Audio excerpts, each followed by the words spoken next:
Shalom, Bapak Ibu Saudara. Kita meneruskan studi kita kristalisasi masih kitab Keluaran, dan tema besar kita adalah perabot di dalam tabernakel kemah Musa itu. Dan kita akan masuk kepada tema yang terakhir dalam perabot itu, yaitu awan kemuliaan. Sebenarnya ini bukan perabot awan kemuliaan itu ya, tapi masalahnya nanti kita akan melihat, kita akan baca juga ayatnya ini, bahwa kemuliaan Tuhan itulah yang menguduskan kemah suci itu. Ya, bahkan nanti kita lihat Musa pun tidak bisa masuk. Itulah awan kemuliaan itulah yang merupakan, ya katakanlah itu kehadiran Tuhan. Tuhan sendirilah itu, kemuliaan itu. Dan itu yang membuat kemah itu memiliki makna. Kalau tidak ada, ya itu hanya berupa benda-benda mati saja. Ya, coba dulu kita baca dulu ayat-ayat yang terkait dengannya, supaya nanti kita melihat peranan atau pentingnya faktor awan kemuliaan ini. Coba dulu ya, kita lihat di Keluaran pasal 25 ayat 42-45. Ini saya pakai YLT dulu ya. Inilah persembahan bakaran yang terus-menerus bagi generasi-generasimu di pintu kemah pertemuan di hadapan Yahweh, tempat aku dapat ditemui olehmu untuk berfirman kepadamu di sana. Ayat 43, dan di sana aku akan bertemu dengan Bani Israel, dan tempat itu akan, perhatikan ini, dikuduskan oleh kemuliaanku. Jadi begitu ada kemuliaan Tuhan turun, yang nanti simbolnya awan itu, tempat itu menjadi kudus, artinya dipisahkan semata-mata untuk kepentingan Tuhan. Kemuliaan Tuhan itulah yang menguduskan kemah Musa itu, ya. Coba dulu kita sambung lagi. Dan aku akan menguduskan kemah pertemuan dan mesbah itu. Bukan hanya kemah, tapi aku akan menguduskan Harun dan anak-anaknya untuk bertindak sebagai imam bagiku. Masih karena kemuliaan Tuhan juga, aku akan tinggal di tengah-tengah Bani Israel, dan aku akan menjadi Elohim mereka. Nah, efeknya karena Tuhan tinggal itu melalui kemuliaannya itu, dan mereka akan mengetahui, bangsa Israel akan mengetahui bahwa akulah Yahweh Elohim mereka yang telah membawa mereka keluar dari tanah Mesir, agar aku tinggal di tengah-tengah mereka. Akulah Yahweh Elohim mereka. Jadi saudara lihat ini betapa pentingnya, atau bahkan bukan hanya penting, bahkan itulah yang utama lah. Tanpa awan kemuliaan Tuhan, tanpa kemuliaan Tuhan, ya sudah. Ya, nggak ada lagi artinya apapun ya. Itu teringat waktu tabut itu diambil zaman Imam Eli. Diambil, dirampas oleh Filistin pada waktu itu. Itu mantunya Hofni dan Pinehas, itu anaknya si Imam Eli, itu mantunya itu. Dia bilang setelah diambil tabut itu, dia bilang begini, Ikabod. Kalau kabot itu adalah kemuliaan Tuhan, Ikabod, sudah hilang kemuliaan. Kalau sudah hilang kemuliaan Tuhan, habislah semuanya, nggak ada artinya lagi. Israel bukan lagi suatu bangsa yang dikuduskan, yang dipenuhi oleh kemuliaan. Karena kemuliaan Tuhan itu adalah nanti menguduskan bukan saja kemah, tapi juga Harun. Dan kemuliaan itu juga membuat bangsa Israel tahu bahwa akulah Yahweh Elohim mereka, dan artinya mereka akan artinya hubungan itu jadi jelas ya. Akulah Yahweh Elohim mereka, mereka ini umatku. Mereka akan mengenal aku. Jadi ini kalau kemuliaan Tuhan, ya sudah segala-galanya. Kalau tidak ada kemuliaan, sudah selesai semua itu, ya. Jadi kemuliaan Tuhan, walaupun dia bukan bagian dari perabot dalam arti benda-benda emas atau apa, kayu apa sebagainya, tapi dia itu, ya sebenarnya kemuliaan Tuhan itu ya Tuhan sendiri. Ya, kemuliaan Tuhan itu adalah Tuhan sendiri. Ya. Nah, coba dulu kita lihat yang Keluaran 40 ini, ya. Jadi dibangunlah dulu perabot itu ya, begitu selesai ya. Selesai semua perawatannya, mulai dari mesbah korban bakaran, terus bejana pembasuhan, nanti di ruang kudusnya ada meja roti unjukan, kandil, ada mesbah dupa, nanti ada tabut perjanjian, apa semuanya lengkap, dipasang musah, kain-kain semua. Maka di sini dikatakan Keluaran 40, lalu awan itu menutupi kemah pertemuan setelah didirikan. Ini didirikannya di tahun kedua, ini sangat penting ini. Kemah suci, kemah pertemuan itu pada hari pertama, bulan yang pertama, tahun yang kedua dari Israel itu. Jadi setahun kemudian di situ di Gunung Sinai dibangun kemah itu. Dikatakan di sini, lalu awan itu menutupi kemah pertemuan dan kemuliaan Tuhan memenuhi kemah suci. Sehingga bahkan Musa pun dikatakan ini tidak dapat memasuki kemah pertemuan. Sebab awan itu hinggap di atas kemah itu dan kemuliaan Tuhan memenuhi kemah suci. Apabila awan itu naik dari atas kemah suci, di sini simbol daripada kemuliaan Tuhan itu, simbol kehadiran Tuhan itu di sini awan. Kalau awan bentuknya tunggal itu berarti menunjuk kepada kemuliaan Tuhan. Kalau nanti kita lihat awan-awan bentuknya jamak itu menunjuk kepada saksi-saksi yang dipenuhi kemuliaan Tuhan. Putra-putra Elohim yang dipenuhi kemuliaan Tuhan itu awan-awan dibilangnya, ya. Itu nantilah ya. Jadi begini. Dikatakan ayat 36, apabila awan itu naik dari atas kemah suci, berangkatlah orang Israel dari setiap tempat mereka berkemah. Tetapi jika awan itu tidak naik, maka mereka pun tidak berangkat sampai hari awan itu naik. Sebab awan Tuhan itu ada di atas kemah suci pada siang hari, dan pada malam hari ada api di dalamnya, di depan mata seluruh umat Israel pada setiap tempat mereka berkemah. Jadi kemuliaan Tuhan itu dilihat dengan mata jasmani orang Israel, karena simbolnya di situ awan ketika siang dan api ketika malam.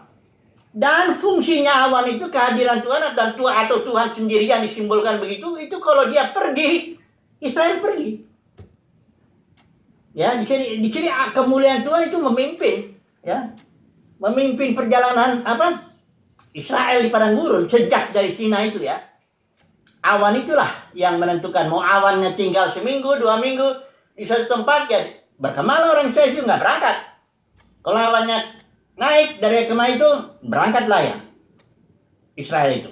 Jadi kita bisa melihat ini ya, perabot atau kemah suci itu segala perabotnya, bahkan Harun itu semuanya yang beribadah di situ dengan segala aturan-aturannya itu bukan ditentukan ya, pakai istilahnya ya, menjadi bermakna kalau ada kemuliaan Tuhan itu. Nah, kalau saya aplikasikan dulu lah ke sini ya, ke perjanjian baru lah. Segala aktivitas ya, aktivitas apa ya, keagamaan ya,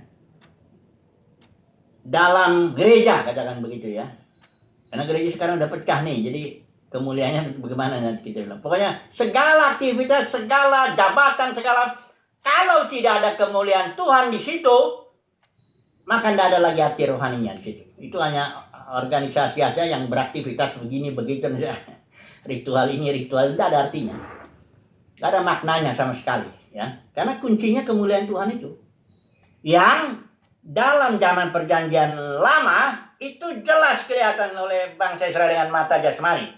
Nah, nanti kita akan masuk melihat bahwa dalam kemuliaan perjanjian baru, karena ini perjanjian baru pelayanan roh, kata Paulus itu dalam surat Korintus dia jelasin. Kemuliaannya itu kemuliaan yang batinnya, Christ in you. Nanti kita lihat dulu ya, sebentar dulu ya. Coba dulu kita masuk lebih dalam lagi mengenai awan kemuliaan ini. Kita dengan cara membandingkan. Dengan cara membandingkan ini kita baru bisa paham kalau dibanding-bandingkan begitu ya. Awan kemuliaan dalam perjanjian lama itu bisa dilihat secara jasmani. Karena awan kemuliaan itu yang di dalam kemah suci itu Tuhan suci simbol gereja ya. Itu dia kelihatan awannya itu, dan malam dia bentuk api, kelihatan. Ya. Kapan dia berangkat, kapan dia ada semuanya itu kelihatan. Tapi kemuliaan dalam perjanjian baru, nah ini dia. Karena pelayanannya adalah pelayanan roh, ibadahnya ibadah dalam roh dan kebenaran, harta perjanjian lama itu harta jasmani, kalau harta perjanjian baru itu harta dalam bejana, artinya harta dalam batin. Ya. Kemudian kalau kita bandingkan ya, kemas suci dalam perjanjian lama itu betul-betul kelihatan ya, artinya benda fisik. Tapi kemas suci di sini dalam perjanjian baru itu gereja orang, ya. Dan perabot-perabot yang dilihat itu dengan mata jasmani itu merupakan simbol daripada pengalaman-pengalaman batiniah dalam perjanjian baru itu, ya. Kemudian di sini Israel itu sebagai suatu bangsa, musuhnya pun musuh jasmani, 7 bangsa itu. Kalau di sini musuhnya musuh rohani. Itu sebabnya kalau senjata Israel ya senjata jasmani, pedang. Kalau di sini senjata rohani yang dijelaskan di Efesus pasal 6 itu. Ada pedang roh, ada perisai iman, ada topeng keselamatan dan sebagainya. Jadi berkatnya juga dalam perjanjian lama Israel itu berkat jasmani, jelas tanah perjanjian, ya, engkau akan menjadi kepala dari antara bangsa-bangsa, menjadi kepalanya, yang lainnya ekornya. Ya, walaupun ini sering dikutip masuk ke dalam perjanjian baru, tapi itu sebenarnya konteksnya segala yang bersifat jasmaniah, berkat-berkat itu untuk Israel itu, ya. Kalau nanti ada orang di sini dapat janji, itu secara pribadi ya, secara pribadi, nggak bisa di generalisasi gitu. Jadi semua orang Kristen harus jadi kepala. Lo kalau semuanya jadi kepala, siapa ekornya? Kalau di satu kantor yang punya ya semuanya orang Kristen mau jadi kepala, ya susah lah. Itu karena kalau ngomong itu di luar konteks memang jadi nggak masuk akal ya, absurd ya, ganjil, aneh ya. Nah, di sini kerajaannya Israel itu kerajaan itu jasmani. Daud tentara katakannya rajanya ya, itu jasmani. Istananya juga jasmani. Ya, semuanya itu serba jasmani. Nah, kalau di sini perjanjian baru ini berkatnya spiritual, kerajaannya itu dalam dimensi surgawi, makanya dia di dalam batin. The kingdom of God is within you. Kerajaan surga itu di dalam batin, dalam dimensi batinnya, bukan maksudnya di batin kita sebesar ini. Masa kan, jangan berpikir jasmani. Nah ini dia. Kalau kita berpikir jasmani, ya mana mungkin kerajaan surga masuk dalam jantung kita, paru-paru kita, atau enggak mungkin toh. Artinya dalam dimensi surgawi, itulah dia kingdom yang Alkitab mengatakan di dalam. Artinya ya dia memimpin, dia mengatur dari dalam. Kalau iblis itu bekerjanya dari luar, melalui sistem dunia ini, iblis bekerja dari luar, mencoba. Jadi ini bedanya pekerjaan Tuhan dengan iblis itu. Kalau Tuhan bekerja dari dalam batin, untuk dalam perjanjian lama, perjanjian baru ya. Kalau iblis itu dari luar, mencobai dia dari luar dia. Ya, keinginan daging, keinginan mata, kagauan hidup itu dari luar itu. Ya. Nah, jadi sudah jelas ini ya. Termasuk di sini ya. Nah, tapi sekarang saya mau masuk dulu sebentar ini. Aplikasi ya. Satu-satu kita langsung aplikasi dulu.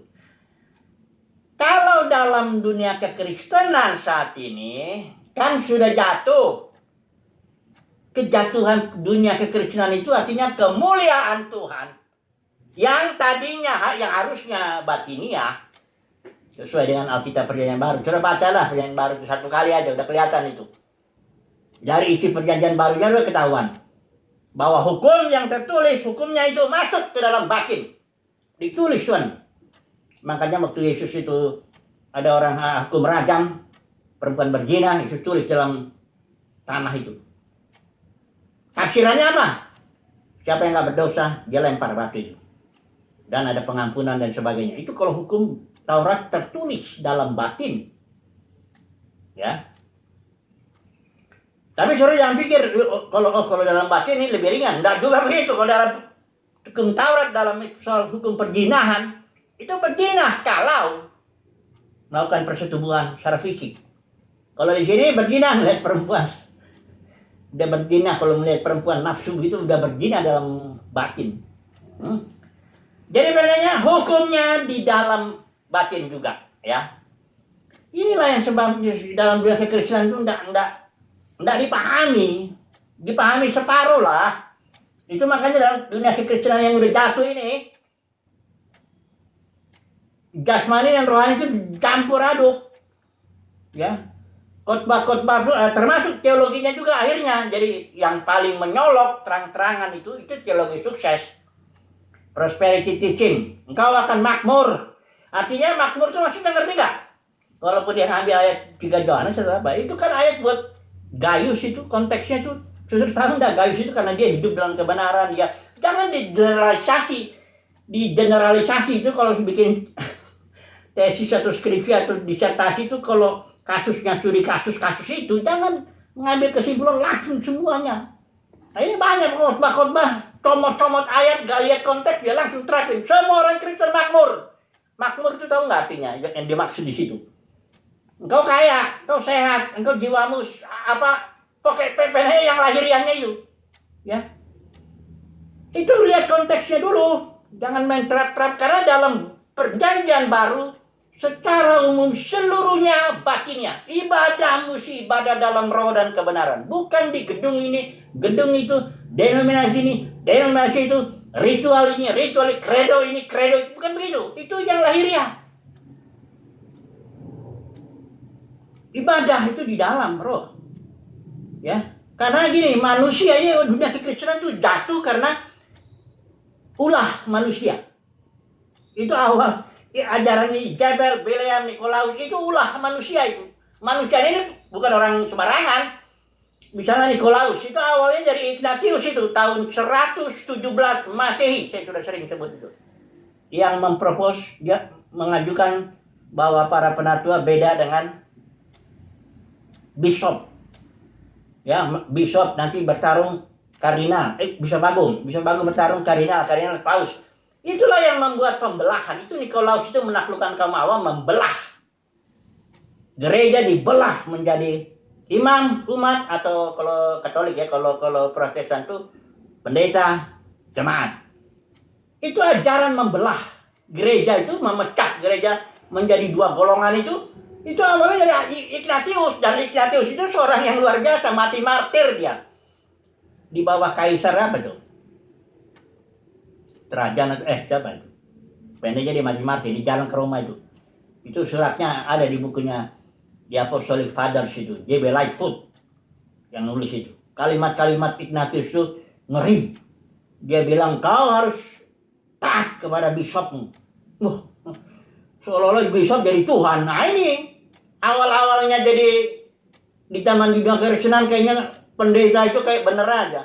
Kalau pendeta punya kemuliaan, nah saudara lihat, ini jujur saya ngomong. Saya nggak tutup-tutup, bukan karena iri hati, bukan. Saya nggak mau, saya sudah keluar dari sistem itu. Saya sudah keluar dari sistem dunia kekristenan, sudah keluar. Saya nggak menjadi bagian di dalamnya. Saya tidak ambil bagian dalam ajaran Nikolaus yang membelah itu, ajaran Isabel yang merampas otoritas Kristus itu, saya gembala dan sebagainya. Dan ajaran Bileam, dagang. Saya nggak dagang. Apapun saya dapat gratis, saya berikan gratis. Ya.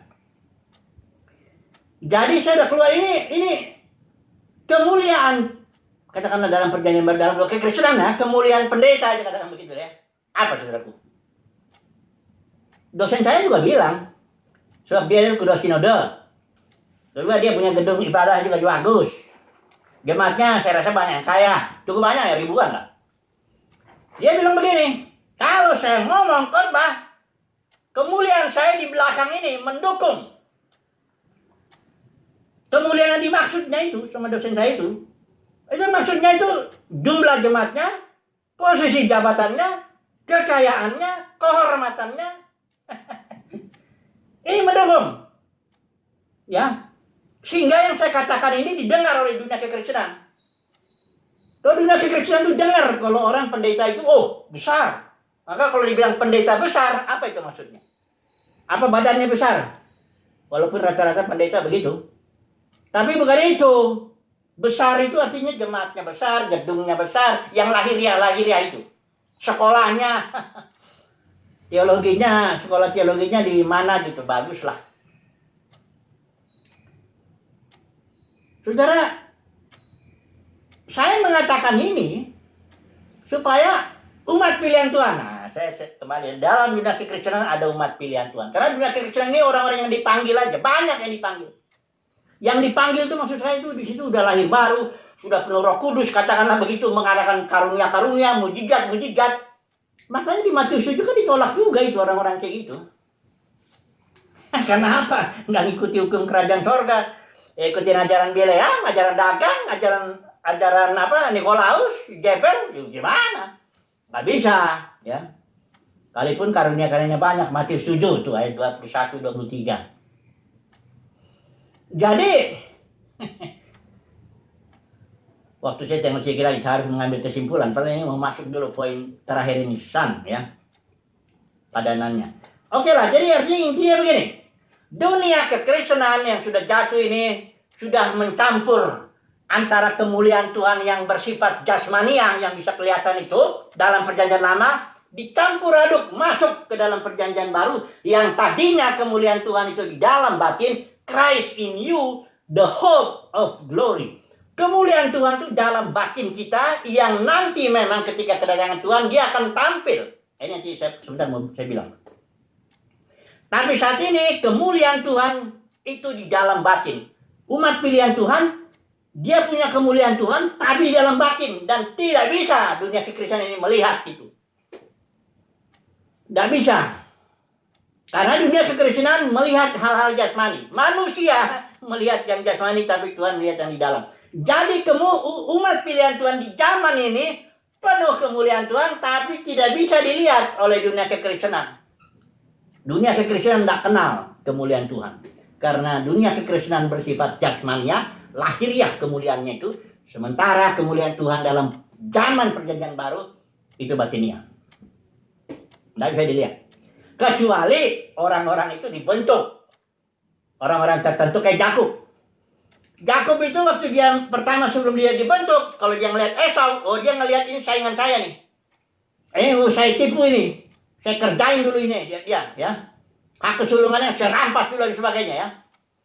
Tapi setelah dia dihajar di rumah Laban 20 tahun, dia ketemu Esau. Apa dia bilang? Bagiku melihat wajahmu seperti melihat malaikat Elohim katanya. Dia melihat kemuliaan di dalam muka Esau. Padahal muka Esau saya yakin tetap begitu. Apalagi udah 20 tahun barangkali udah kelihatan tua-tuanya juga. Tapi Yakub melihat. Kenapa Yakub melihat? Bukan karena Esau tambah ganteng, bukan. Tapi karena Yakub udah dihajar, dibentuk, diproses dia. Ya, baru dia bisa melihat kemuliaan Tuhan di dalam wajah saudaranya itu. Jadi dunia kekristenan karena nggak banyak orang yang dipanggil aja, nggak banyak yang dihajar, dibentuk, diproses, dia nggak bisa lihat kemuliaan saudaranya yang terpilih. Ya, itu saudaraku, sebagai umat pilihan Tuhan, sabar aja. Karena kemuliaan Tuhan itu di dalam. Kalau saudara dan saya sebagai umat pilihan Tuhan kita dihajar, dibentuk, diproses, malah kalau dalam dunia kekristenan direndahkan, dicangkirkan, dibuang, nggak dipandang dan sebagainya. Sabar. Karena kemuliaan kita itu tidak bisa dilihat oleh dunia kekristenan. Christ in you, the hope of glory, tapi dia akan nanti tampil. Apabila Kristus yang adalah hidup kita atau kemuliaan kita itu menyatakan diri kelak, kita pun akan menyatakan diri bersama dengan dia dalam kemuliaan. Nanti di situ baru kemuliaan kita dinyatakan. Kalau sekarang ini sabar-sabar saja. Yang penting lakukan aja kehendak Tuhan. Ibadah dalam roh. Hidup sehari-hari. Dipimpin Tuhan. Sebagai ibu rumah tangga lah, bapak rumah tangga, atau sebagai pebisnis atau apa. Kerjakan saja. Tak usah dapat cari-cari pengakuan dari dunia kekristenan. Karena mereka nggak kenal kita. Mereka tidak bisa melihat kemuliaan Tuhan. Karena itu bersifat batiniah. Berapa banyak wahyu yang kita terima, berapa banyak Tuhan berbicara, berapa banyak Tuhan membantu kita, berapa banyak Tuhan berurusan ke dalam hidup kita, tidak mungkin dipahami oleh orang lain. Makanya jangan coba-coba ngejelasin gitu. Gak usah coba-coba ngejelasin atau membuktikan dirimu. Gak usah. Dunia kekristenan tidak akan menghargai engkau sebagai umat pilihan Tuhan. Karena mereka nggak melihat kemuliaan Tuhan. Mereka melihat kemuliaan manusia yang kelihatan itu. Jasmaniah. Saya harus masuk ke satu lagi lah, terakhir sebagai penutup ini untuk ini. Di sini saya udah kasih tahu di bukunya ini ya. Ini buku padanannya Pesta hari-hari raya Israel. Di sini ada kemah tabernakal, di sini ada para pemenang. Jadi sambungannya ada di Wahyu pasal 21 ayat 7. Saya baca dengan cepat aja dulu ya. Wahyu pasal 21 ayat 7. Wahyu pasal 21 ayat 7. 21. Oh iya, 21 ayat 7 ya. Wahyu 21 ayat 7. Siapa yang menang, dia akan mewarisi segala sesuatu. Dan aku akan menjadi Elohim baginya dan dia akan menjadi anakku. Ingat ya, perjanjian lama itu bersifat suami dengan istri. Makanya Israel itu sebagai mempelai wanita. Nanti Yerusalem lalu itu mempelai wanita. Itu sifatnya kalau Israel itu dia berzina, menyembah berhala, itu dibilang perzinahan. Karena sifat perjanjian lama itu suami dan istri. Tapi perjanjian baru ini bapak dengan anak. Saudara dan saya, kita akan mewarisi apa yang diwarisi otoritas. Yesus ketika dia mati bangkit, dia bilang segala otoritas di surga di bumi sudah diberikan kepadaku karena aku ahli waris daripada El Elyon itu, the most high God. Bicara otoritas. Saudara dan saya juga begitu. Ketika nanti Tuhan Yesus datang, tampil dia kemuliaannya, di situ kita ambil bagian dan mewarisi segala sesuatu. Kita bekerja bersama dengan Yesus sebagai satu tim, melayani sampai Bapa menjadi semua dalam semua, menaklukkan segala sesuatu. Musuh terakhir yang adalah upah dosa yaitu maut ditaklukkan. Ingat ya, upah dosa bukan neraka kekal, tapi upah dosa maut, dan itu ditaklukkan. Karena Yesus sudah menaklukkan maut dia. Oke lah. Kesimpulannya bagaimana tentang awan kemuliaan ini?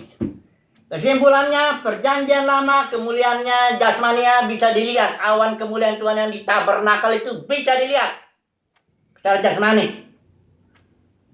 Dalam bentuk awan, kalau siang, malam dalam bentuk api. Kelihatan. Dan fungsinya juga lebih jelas, menguduskan, memimpin, membuat Israel mengenal bahwa Elohim itu adalah Yahweh, dan sebagainya. Dalam perjanjian baru, kemuliaannya batinnya. Christ in you, the hope of glory. Sekarang umat pilihan Tuhan, katakanlah tidak punya kemuliaan jasmania. Paulus bilang kepada orang-orang jemaat Korintus, ketika engkau dipanggil, dipilih,